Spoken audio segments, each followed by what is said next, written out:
Good morning. Today's Mishna Brura from chapter 90, numbers 4 to 7. You need to open openings or chalonot, windows. Tzarich litach ptachim or chalonot keneged Yerushalayim, opposite Yerushalayim, kedei lihitpalel kenegdan, in order to pray opposite them.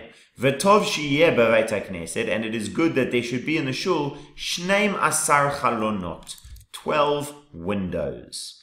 Number 5, lo yitpalel b'makom parutz. You should not pray in a place that is open, breached. Kamor basadeh, like in a field. Mibnei, because keshehu b'makom tzniut, when he is in a modest place, chala alav eimat melech. It falls upon him the fear of the king. Velibo nishbar, and his heart is broken. In other words, it's easier to have an experience of reverence within a closed room than in an open space. Velo v'churva, and not in a ruin. Mibnei chashad, because of suspicion. Ruins were, and I think still are, places where people would sometimes go for unsavory kind of reasons, and so if somebody sees you going into the ruin, that looks bad. Umibnei hamapolet, and because of basically collapse, fear of collapse. Umibnei hamazikin, and for the harmful spiritual forces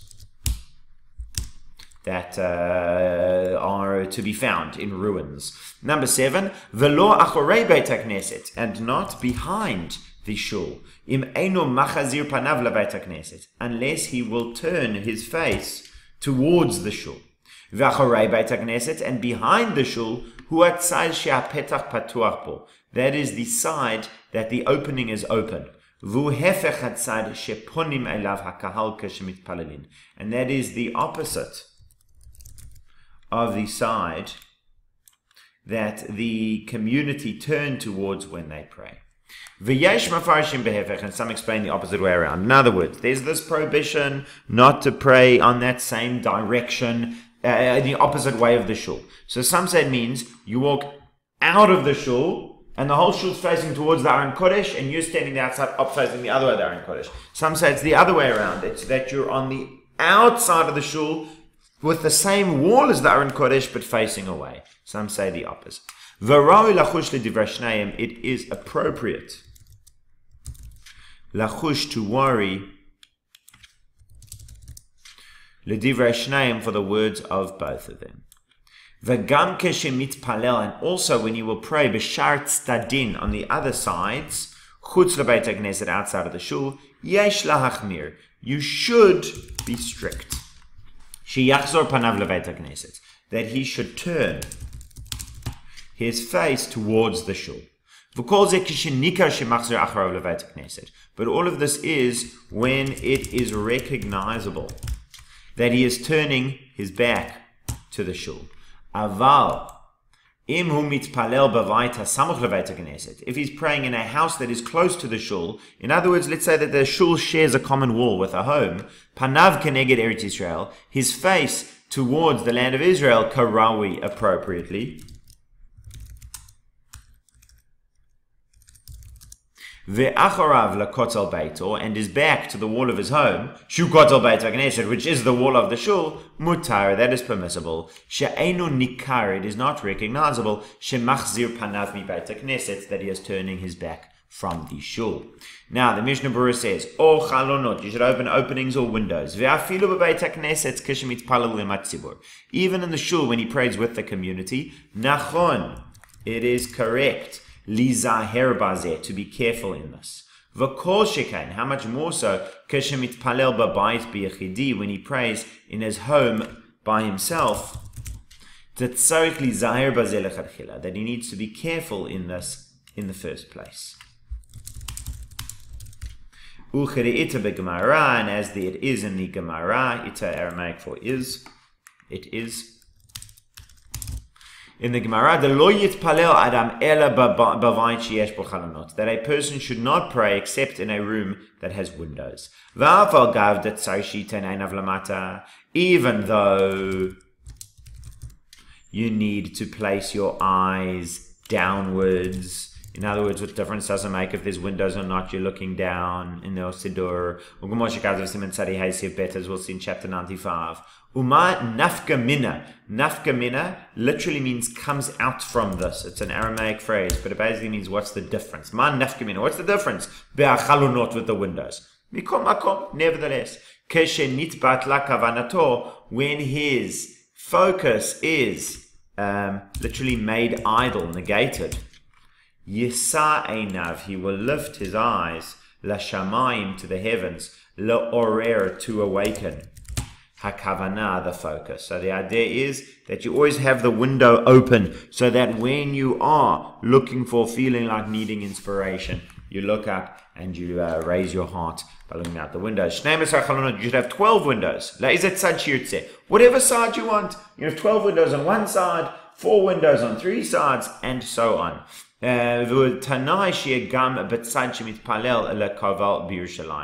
Provide with the condition. The only condition is that it should be also on the side that we pray towards Yerushalayim. So you can have 12 windows, ideally, whichever walls you want, but there should be at least one of those windows facing Yerushalayim. Lo yitpalel, you should not pray. So this is saying when you're in an open, breached place. Uvigmara ita, in the Gemara it says, the chatzufhu, that it is chutzpah.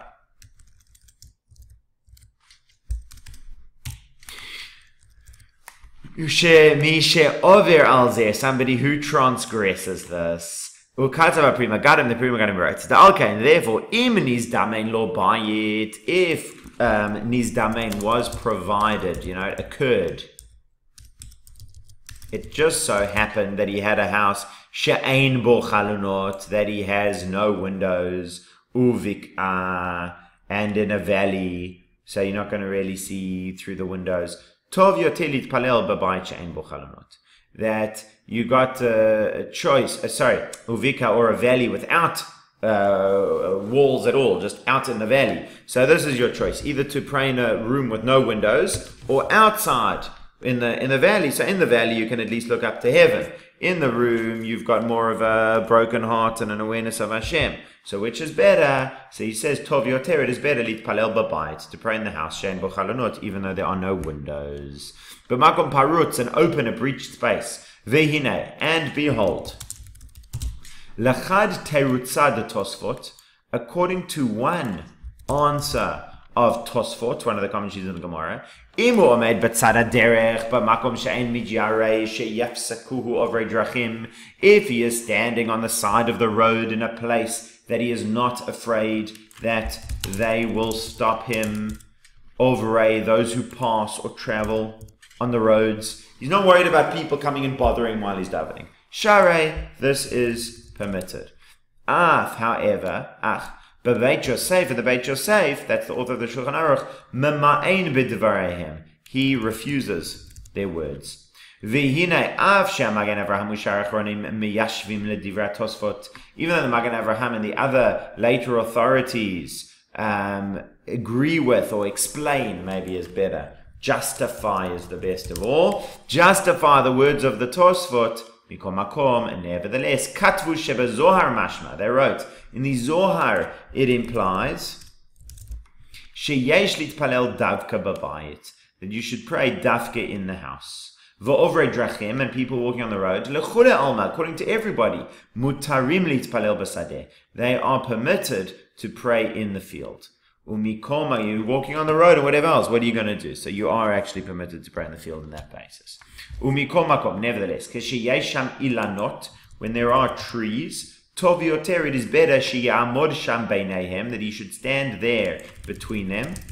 Vayitpalel, and pray there. Im ein kashe alav, if it's not hard for him, ichur darko, the delay of his travel. Devamakom tzanuahu ktsat, because it is modest a little bit. It's a little bit hidden away. It's a little bit not so open. Al yedei zeh, through this. Ukshuva veito, but when he is at home, ein lismoch al zeh, do not rely on this. In other words, when you're at home, I just would need to get in the car and drive 10 minutes to get to a building. Well, then that's what you got to do. But if you're on the road, that's a different story.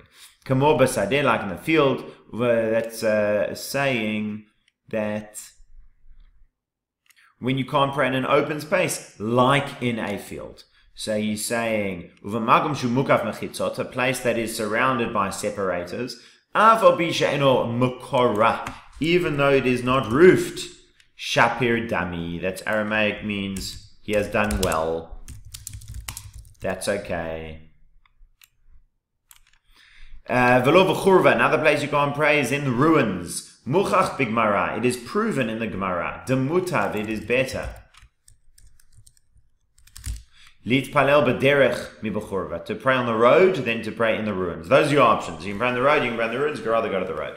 V'afilu heicha, even where delekaba, there is not, just like ikka means it is, leka means it is not. With a delekaba, that it is not, within it ki im tamacha, there's only one reason. Even in other words, you're not worried it'll collapse, but maybe it's suspicious. Or it's not suspicious, but maybe there are negative spiritual energy. If it's just one reason, you don't want to go. And if he is afraid that they will stop him, people walking on the road, people are going to be stopping him, asking for directions, or if he's okay, whatever else, he should say a short prayer. Ein Siman Kovyud, we'll see in chapter 110 the idea of the abridged Amidah. One of the reasons you don't go into the ruins is because of suspicion. They will suspect him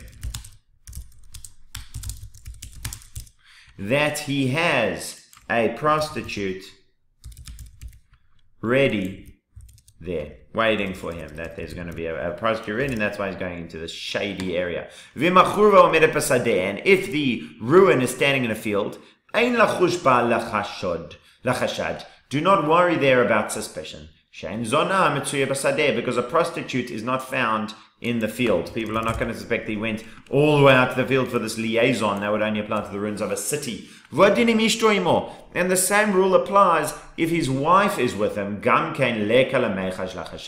Also, there is not to worry about suspicion. The guy's walking into the ruin in the middle of the city with his wife. We're not worried that it looks suspicious.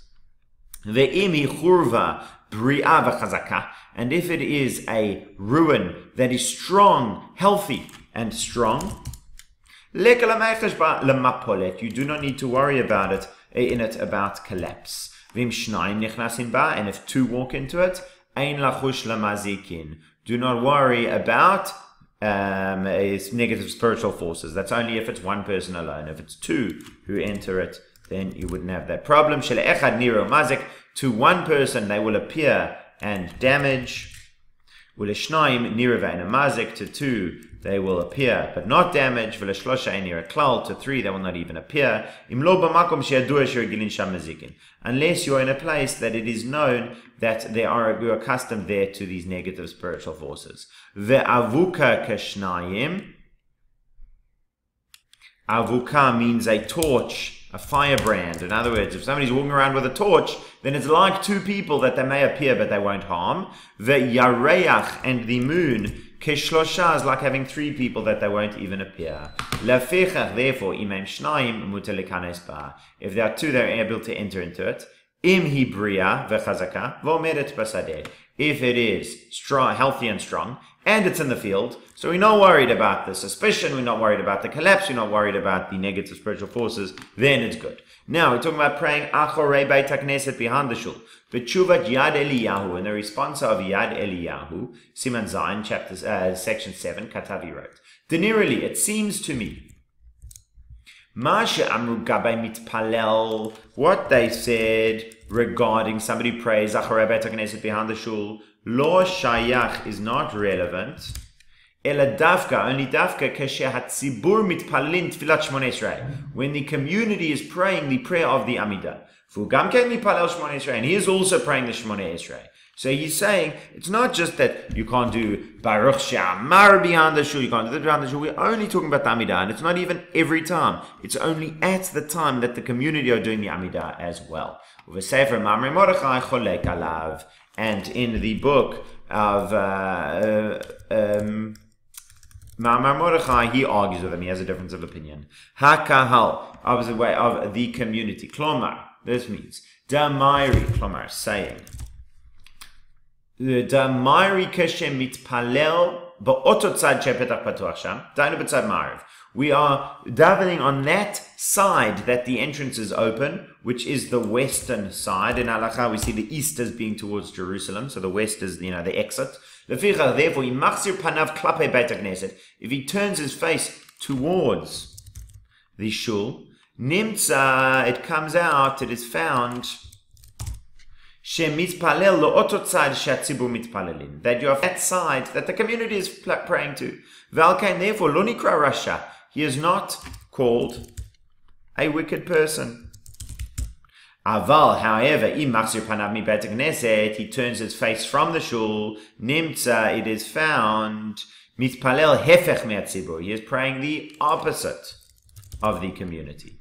They praying towards the east, in other words, towards Jerusalem. Vulamarav, and he towards the west, in other words, away from Jerusalem. Valkain, therefore, Nikra Rasha, he is called wicked. Shenire kishte reshuyot, it seems like two dominions. They're all praying to Hashem, and he's praying to the opposite, chas v'shalom, God forbid. Ulafi perish there, according to this explanation. Im omeid achorei beit hakneset, if he is standing behind the shul, betzad mizrach on the east, v'hofech mi beit hakneset mipalel tzad mirach, and he is opposite from the shul and facing towards the east. In other words, he's also facing Yerushalayim. It's just that his back's to the shul. Komosh yatzibur mipalelim, like the shul is davening. Gamkein eno nikra rasha. Also, he is not called a wicked person. Vehefech, some say, no, it's the other way around. That the problem is when he is on the other side of the shul, facing away from the shul. Da'at ri. That is the opinion of the Ria opinion in Tosfot. Huva Tosfot Sham brought there in Tosfot. The Mafarish, who explains, Achorei Beit HaKnesset, behind the shul, Hainu, this is Achorei Kotel Mizrachi, behind the eastern wall, She'ein Sham Petachim, where there are no openings. She'omed Achorei Oto Kotel, and when he stands behind that wall, Ve'achorav Klapei HaKotel, and his back is towards that wall, Afal Pi She'panav Klapei Ruach Mizrach, even though his face is towards the east, in other words, he's facing Yerushalayim, and it is found that he's praying to the Ruach, literally means wind, but it means direction, like the four winds, the direction that the whole community is facing. Afilu hachi, nevertheless, nikra rasha, he is called a wicked person. Ki hu miklal otam shenemar aleim, he is included in those about whom it says, Va'achoreihem el heichal Hashem, their backs to the sanctuary of Hashem. Aval im mahader, that's Aramaic for turns. Apei, his face. Levei knishta, that's Aramaic for Beit Knesset, to the shul. Aval pi, even though shinimtzo shumit palel klapei roch marav, that it comes out that he is praying towards the western direction, and he's praying the opposite direction of Jerusalem. The whole community is praying towards Jerusalem. Let lan ba. Aramaic, there is not to us in it. We don't mind. That's okay. Kevan, since the entire community is praying towards the eastern wall, that wall of Jerusalem, Shesham ha-heichal, where the temple is, Vahu panav gamken klape otakotel, and he is facing his face towards that same wall. Ein lachush, they are centralized. Shneihem, both of them, you should worry for both opinions. Shelo yitpalel elo b'marav, only pray in the east, in other words, on the non-Jerusalem side, v'yachzor panav leveit hakneset, and then turn towards the shul. Ve'after zeh mutar l'cholei alma, and even though this is permissible according to everybody, mikol makom, nevertheless, lo shari ele medochek, that is not permitted except in dochek, except under pressure.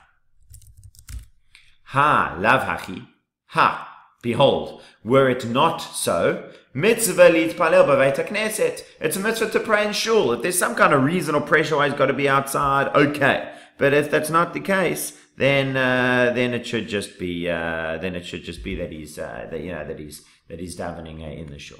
Be'sha'ar tzadin, on the other sides of the shul, dahainu, which is betzafon u'bedarom, on the north or the south. Umayri, it is speaking. When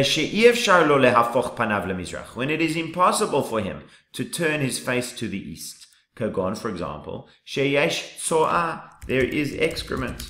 Lefanav, in front of him, like the fullness of his eyes, as far as he can see. Halav, this were not the case. Adif tfei, it is better. That he should turn his face to the east. Mikol makom, nevertheless. Gam b'chol, also in all of this, lo shari ele medochek. It is only permitted when there is pressure. As we wrote earlier. Shiachzer panav, he should turn his face, kedei shelo yeh achorav neged beit hakneset, in order that his back should not be towards the shul. Va'av she'akati, and even though still, that's Aramaic, eino mitpalel l'roch she'tzibur mitpalelim, he is not praying to the direction that the community is praying. Mikol makom, nevertheless, kevan, since, she'eino mitpalel behefech, he's not praying the opposite, letlan ba, we have no problem with it. V'kol all of this, keshe omeid bitzfon beit hakneset or bidruma, when he's standing on the north or south of the shul, in other words, on one of the sides. But when he's standing on the east, in other words, the Jerusalem side, the side that everyone's facing, or b'maravu, on the west, the entrance side of the shul, asur afim rotzeh latot atzmo litzfono or lidromo. It is forbidden, even if he wants to turn himself north or south, because then we've got the problem of either you're facing away from the community or whatever else. And that's it for... No, there's one more. One more is like this. Leveit HaKnesset to the shul. V'odin, same law. Be'azarot, in the courtyard. Foyers is a better word. In the foyers, habnuyot, that are built. B'kotel mizrachi, on the eastern wall. Shari litpalel sham, it is permissible to pray there. So we're saying this is if your house shared a wall with the shul, so it's the same thing at the side of the shul wall. Devachederhu, this is the cheder, it is a room. It does not look like his back is towards the shul. And so too the Shar Knesset Gedola wrote, he saw many communities that their halls or their foyers were facing east, and they would pray there, and they would face towards the east, and their backs were towards the eastern wall. In other words, the wall that the community faces, the Jerusalem wall, Shevaveit HaKnesset in the shul. Mikol makom, nevertheless, yoter tov ba'et shebonin ha'azarot. It is better at the time that they were building these foyers, la'asoto b'tzad acher, to do it on another side, lo b'tzad mizrach, not on the eastern side. Ki yesh mefakfakin bezdeh, because there are those who debate this issue. And that's it for today.